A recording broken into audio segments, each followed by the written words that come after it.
অনেকেই জানতে চাইতেছিলেন যে হাইড্রোপনিক পদ্ধতিতে ভুট্টা থেকে আমি কিভাবে ঘাস উৎপাদন করেছিলাম। সেই ভিডিওগুলো আমি সম্পূর্ণ দেখাতে পারি নাই, কিন্তু আমি এই ভিডিওতে চেষ্টা করব যে প্রথম থেকে 8 দিনের মধ্যে আমি কিভাবে ঘাসগুলো উৎপাদন করি এটা আমি আপনাদেরকে দেখাবো। আজকে প্রথম দিনের মধ্যে আমার কাজ হলো এই ভুট্টাগুলো আপনারা দেখতেছেন, এগুলো আমি ভিজিয়ে রাখবো। আজকে ভিজাবো, আজকে এই সময়ে আমি ভিজাবো, আবার আগামীকাল এই সময়ে আমি পানি থেকে তুলবো। তো আজকে এটা দেখেন, এই যে আমি ভিজাইতেছি, এখানে পানি দেখতে পাচ্ছেন আপনারা, এখানে আপনারা পানি দেখতে পাচ্ছেন। দেখেন আমি এগুলো ভিজিয়ে রাখবো এখন এরকমভাবে।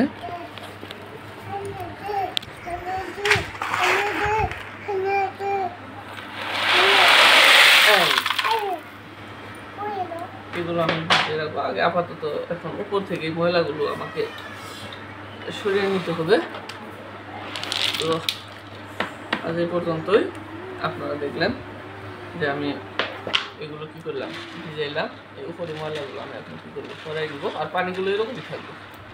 আজ এই গতকাল আপনাদেরকে আমি দেখিয়েছিলাম যে ভুট্টাগুলো আমি ভিজিয়ে রেখেছি, যে আজকে এই সময়ে, গতকাল মনে হয় এর একটু আগে আমি ভিজিয়েছিলাম। তো যাই হোক, এই সময় আমি কি করবো, এগুলো পানি থেকে তুলে এখানে রাখবো। তো এখন কাজ হচ্ছে, বাবা সর একটু, তো এখানে রাখবো। রাখার পরে দেখুন তারপরেও কিছু পানি রয়ে যাবে। এটা উপর করে আমি যখন ধরবো, ধরার পরে পানি যখন পুরাটা নিষ্কাশন হয়ে যাবে, তারপর এইটা দিয়ে পেঁচানোর পরে আমি একটু আসতেছি আপনাদের কাছে।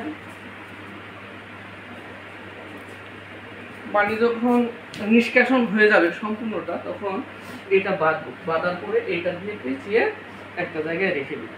এটা হচ্ছে আজকে আমাদের কাজ।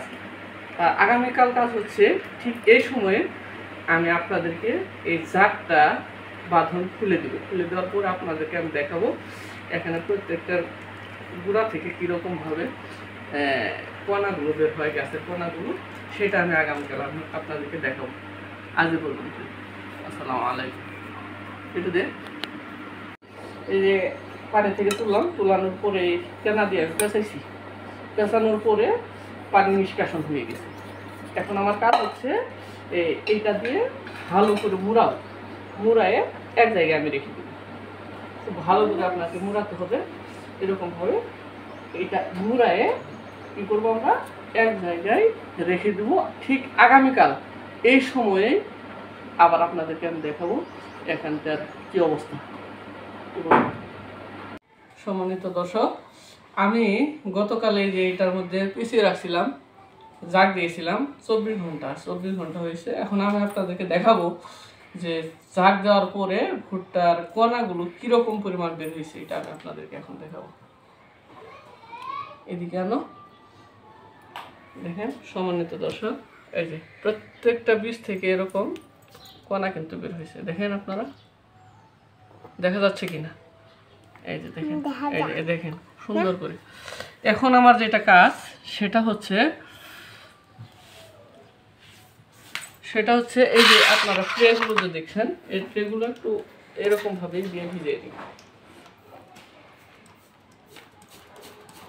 এরকমভাবে আমি ট্রেটা ভিজাই দেবো। এখন কাজ আমার এটা, এখন ভিজিয়ে নিয়ে আমি কি করব, এগুলো এর মধ্যে ছড়াই দেব। আজকের কাজ আমার এটাই, যে এটা ছড়াই দেবো আর পানি স্প্রে করব দিনে 3 বার কিংবা 4 বার, মানে যতটুকু লাগে আর কি। সব সময় যেন ভেজা ভেজা অবস্থায় থাকে, কোনো ক্রমে যেন শুকিয়ে না যায়, এদিক দিয়ে খেয়াল রাখতে হবে। দেখেন কীভাবে আমি এটাকে সরিয়ে দিচ্ছি।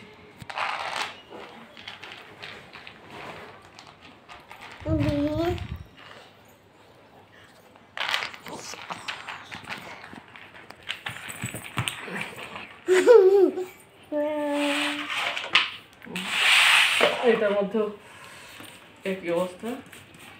একটু আপাতত ভিজিয়ে নিচ্ছি আর তারপর সরাই দেবো।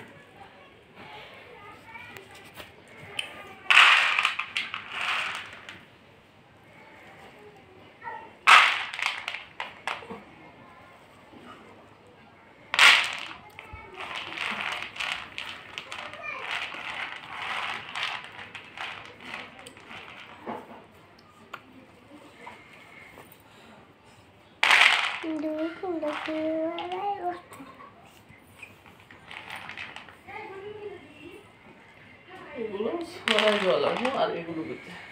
আর একটা আমার কাছে আছে, ঠিক এইভাবে আমি কি করবো,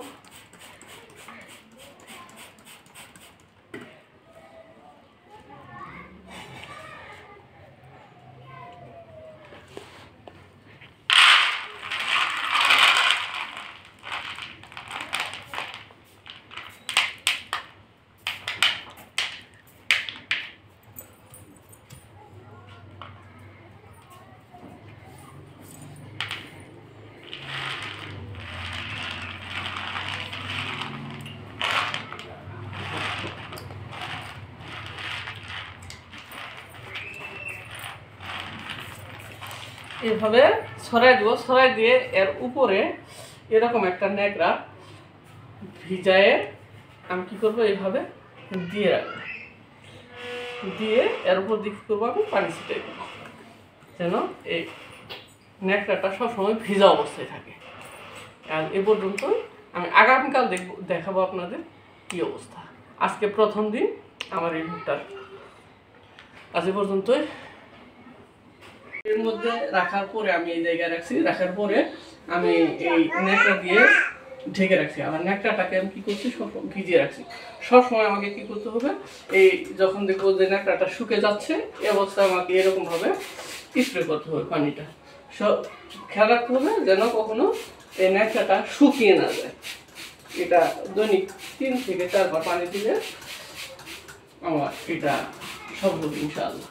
আমি পরবর্তীতে পর্যায়ক্রমে আমি ভিডিওগুলো আপনাদেরকে দেখাবো। একবার 8ম দিন পর্যন্ত গাছগুলো কত বড় হয় এগুলো আমি আপনাদেরকে দেখাবো। আজ প্রথম দিন। প্রথমে আমরা কি করলাম, প্রথমে আমরা পানির মধ্যে ভিজিয়ে রাখছি 24 ঘন্টা। তারপর পানি থেকে উঠিয়ে কাপড় দিয়ে ঢেকে রাখছিলাম 24 ঘন্টা, যেটাকে জাগ দেওয়া বলা হয়। সেখান থেকে আমরা আজকে ট্রের মধ্যে রেখে দিলাম। এখন আজ থেকে 8 দিন পরে এই ঘাসটা গরুকে খাওয়ানোর জন্য উপযুক্ত হয়ে যাবে। আমি ট্রেতে তুলছিলাম তখন এটা আমি আপনাদেরকে দেখাইছি। আজ হচ্ছে এই ভুট্টার প্রথম দিন।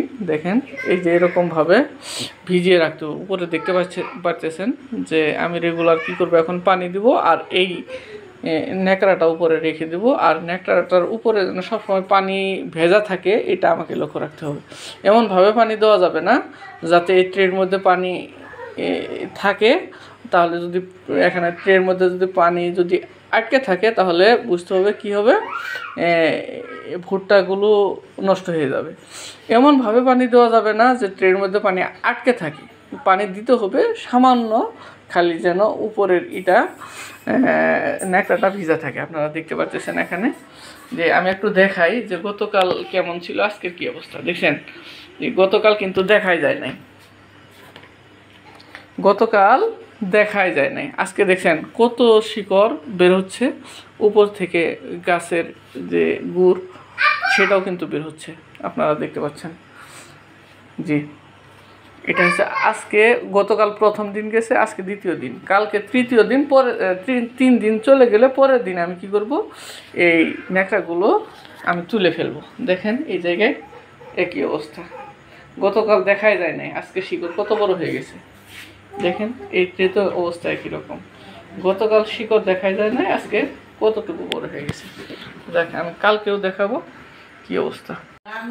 ভুট্টা ট্রেতে রাখার আজকে তৃতীয় দিন। এই তৃতীয় দিনে দেখেন কত বড় হয়েছে, এটা আমি দেখাচ্ছি।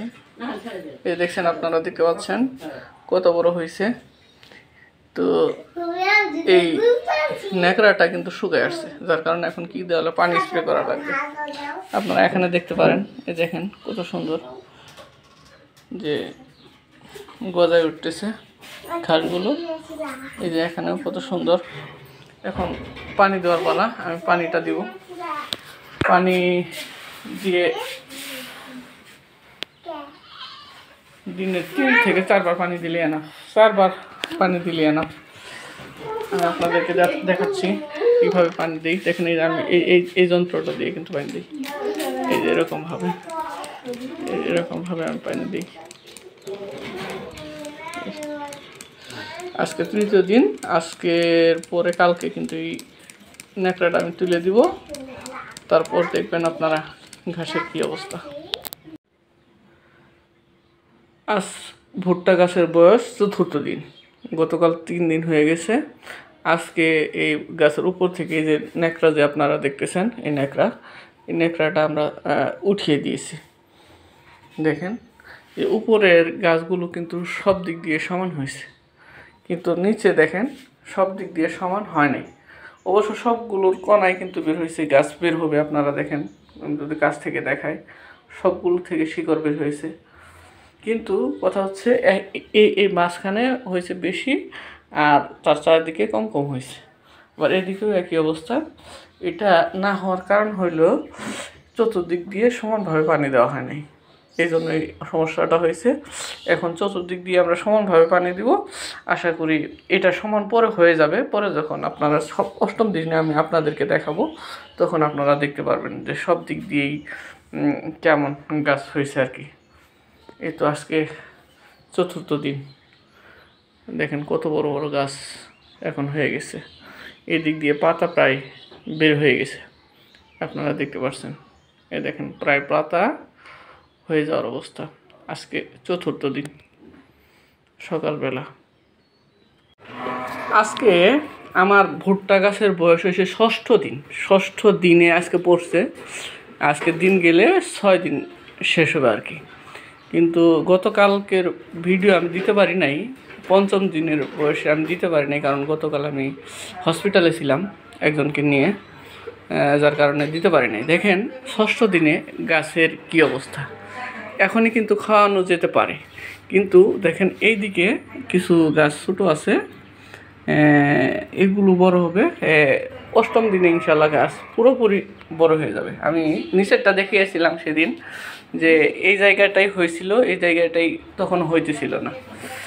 এটাও হয়েছে অবশ্য পানি তারতম্যের কারণে, এদিকে পানি কম পড়ছে অথবা এদিকে বেশি পড়ছে, এরকম একটা সমস্যা ছিল, যার কারণে এইটা এদিক সেদিক হয়েছে। কিন্তু এই উপরের ওয়ালাইকুম আসসালাম। বাবা তুমি কেমন আছো? ভালো আছো? জি। এই যে আপনারা এখানে দেখতে পাচ্ছেন যে এখানেও কিন্তু সব দিক দিয়ে কি গাছ হয়ে গেছে। একটু হইতে দেরি হয়েছে, কিন্তু গাছ কিন্তু হয়েছে।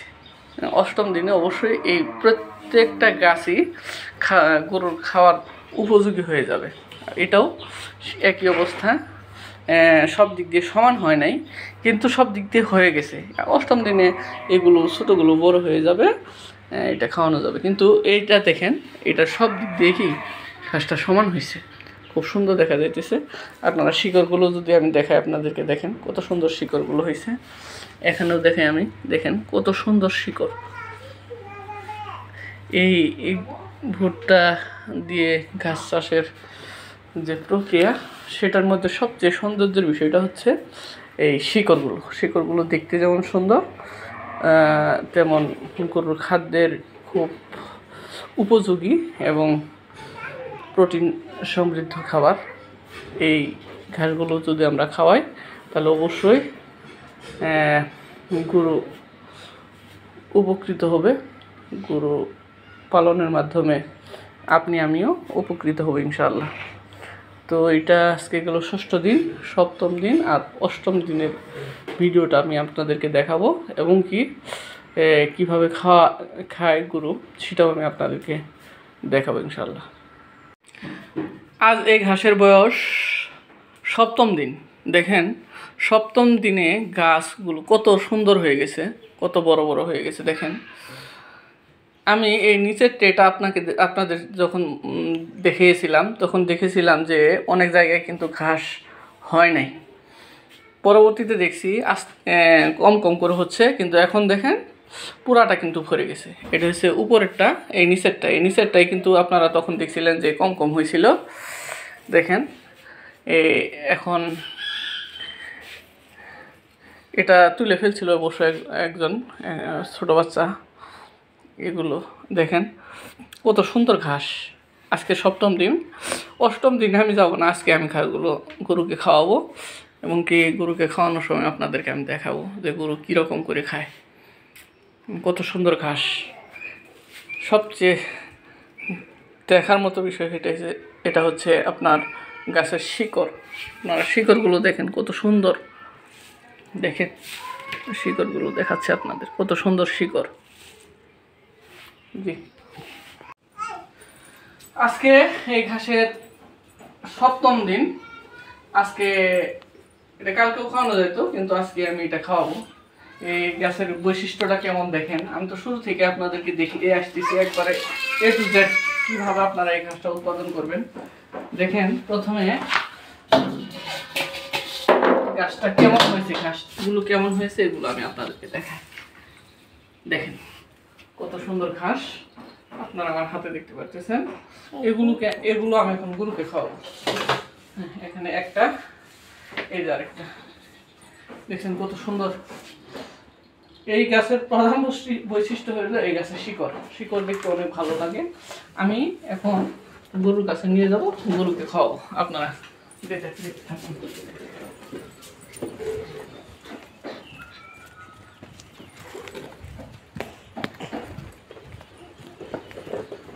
আমার গরু, আমার গোয়াল ঘর। আমি এখন আমার গরুকে খাওয়াবো। আপনারা এখন একটু দেখুন কেমন ভাবে এই ঘাসগুলো দেখুন, পাগলের মতো খাবে। গরুর দিকে আপনারা একটু তাকান, লক্ষ্য করেন। অসাধারণ একটা ঘাস, গুণমানে ভরপুর, রুটে রুটে খায়। আপনারাও চাইলে এরকম ভাবে ঘাস উৎপাদন করে গরুকে খাওয়াবেন।